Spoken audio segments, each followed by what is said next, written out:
எல்லாருக்கும் பின்புலம். ஒன்னு சாதி, ஒன்னு மதம், ஒன்னு அரசியல், ஒன்னு திரைக்கவர்ச்சி சினிமா, எதுவுமே இல்லாத ஒரு மகன். ஒன்றுமே இல்லை. ஒரு ரூபா காசு இல்லை, ஒரு ஊடக ஆதரவில்லை, ஒருவனும் இல்லை.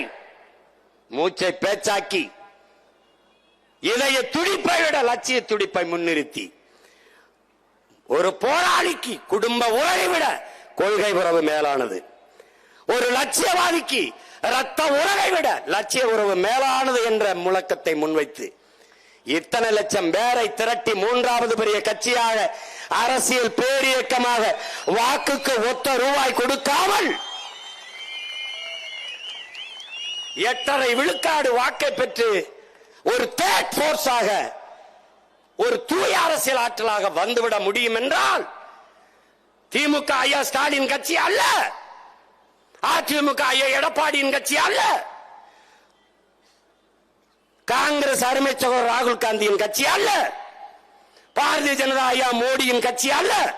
ஆனால் நாம் தமிழர் கட்சி என் கட்சி, என் ரத்தம், என் வேர்வை, என் மூச்சு, என் பேச்சு, என் உழைப்பு, என் பிள்ளைகளின் ரத்தம், உழைப்பு, பேச்சு, இது எங்க கட்சி. அப்படி எவனும் சொந்தம் கொண்ட முடியாது.